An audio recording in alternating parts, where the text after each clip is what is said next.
Getting a pet sounds amazing, right? Who can resist somebody this happy to see you, who is always ready to play, and who loves you unconditionally without ever getting mad or holding a grudge? On the other hand, new pets come with a lot of responsibility. You've got to make sure they get enough exercise, feed them, and keep their mind stimulated. Otherwise, they might do this. Freedom from the British government was great, but now a new government had to be formed, and getting 13 states to agree on how to do that would be easier said than done. Today we'll find out what the Continental Congress devised, what worked, and what didn't.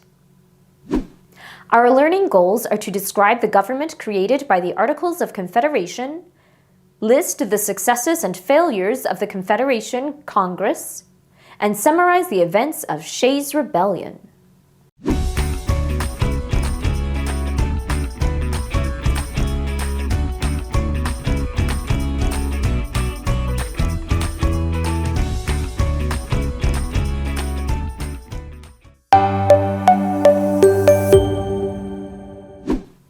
After the Lee Resolution, which called for a Declaration of Independence, the Continental Congress formed other committees to explore what the new nation's government would look like.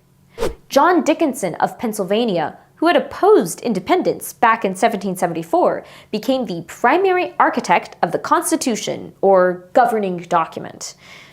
When writing it, the Founding Fathers were hyper-aware of problems with Britain's strong central government and sought to create something much more limited. What Dickinson produced became known as the Articles of Confederation. The document named the new country the United States of America. It established a firm league of friendship between the states, and in it, every power that was not expressly delegated to the country was left to the states. This was a way of saying that the national government would have very specific powers, and that it wasn't allowed to do anything except what the Constitution said it could do. This gave most governing power to the states, and created a weak central government, which mainly focused on relations with other countries. Let's take a closer look.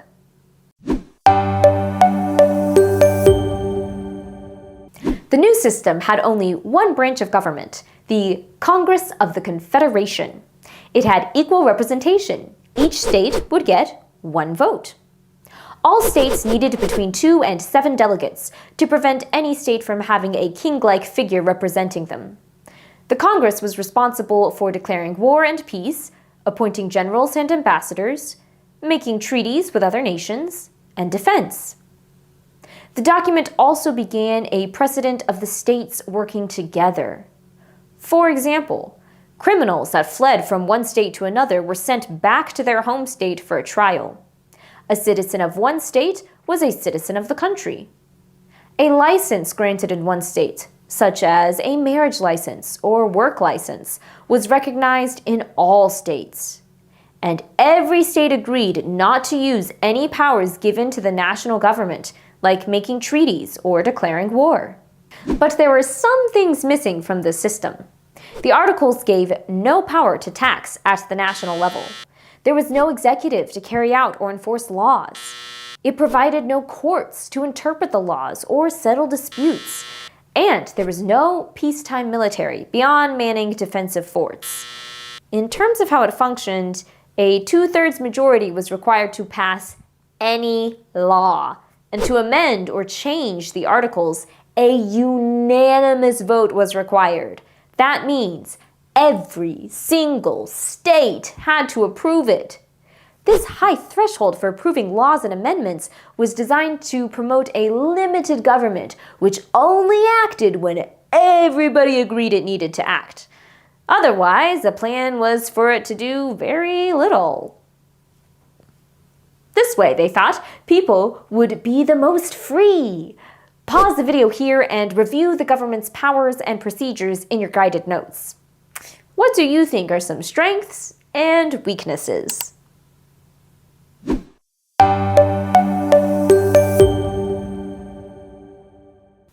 Some things worked well. The government successfully waged a war, after all.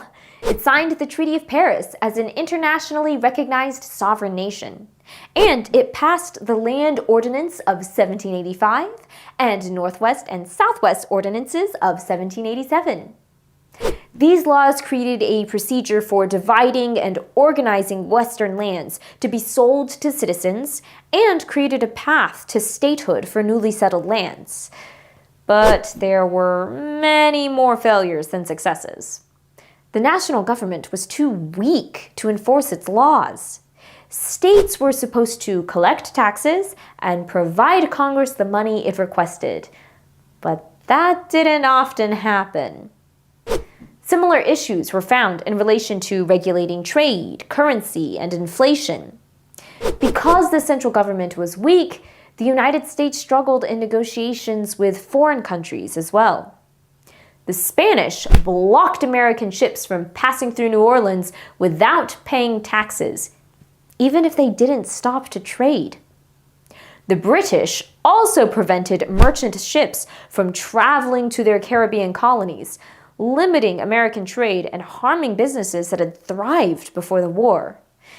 And of course, the high bar for passing amendments meant that it would be very difficult to fix any of the Congress's problems. Even laws were hard to pass. If it seemed like one state might not follow it, some wouldn't vote for it in the first place.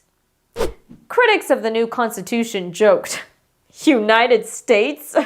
Firm league of friendship? More like these disunited states are bound by a rope of sand."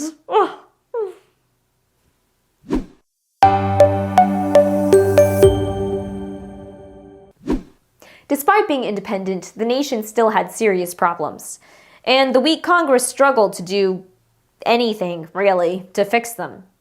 It became apparent that something was seriously wrong when violence broke out in Massachusetts in 1786. Here's what happened. Many soldiers in the War for Independence were unpaid or not paid in full. Daniel Shays returned home from the war in 1780. He hadn't been paid by the government for his military service yet, but when he arrived, he received a court summons for non-payment of debt. Some of his debt came from state property taxes on his farm, which he hadn't been home to tend on account of fighting for freedom. Shays and others tried to organize debt relief. They wanted the government to issue paper currency so that Western farmers would not have to use coins to repay debts. As it stood, they had to barter to get things they wanted, and some had to take on debt until a big harvest, at which time it could be repaid. They saw this as a failure of the government, likening things to the tyranny of the Currency Act. Farmers also wanted the state and national governments to follow through on paying veterans. Neither met their demands. These farmers were hurt the most by such policies because they had little to their name except the land they farmed. If the government took the land to recoup taxes that were owed, farmers would be left with nothing. Many farmers blocked judges from entering courts and demanded that something be done before anyone's farm could be seized by the government. In the coming months, pro-government and pro-farmer militias stared each other down around courthouses, and many cases were suspended. But in time, the state government began to arrest the movement's leaders, at which point the pro-farmer side planned a coup. Insurrection was a national crime, so Congress should have raised a militia to quell this rebellion. It was unable to do that, however, because there was no money to fund a militia. Massachusetts was on its own. A conflict ensued in which some of the rebels were killed or wounded by the government militia. In the end, Shays and his followers were unsuccessful, but the real loser was Congress. It seemed to many that it was Congress's fault that this happened in the first place, because they hadn't paid veterans for their service. But Congress also couldn't clean up its own mess. It failed to raise an army. Some historians believe that Shays Rebellion led to a widespread belief that government reform was needed.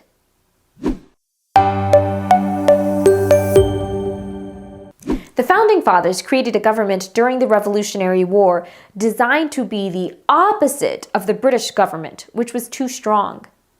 In doing so, the Congress they created was too weak, as evidenced by Shays Rebellion. As we continue our study of the early years, look for ways politicians tried to fix the Articles of Confederation. Until then, historians, remember to always be clever. Hey, hey.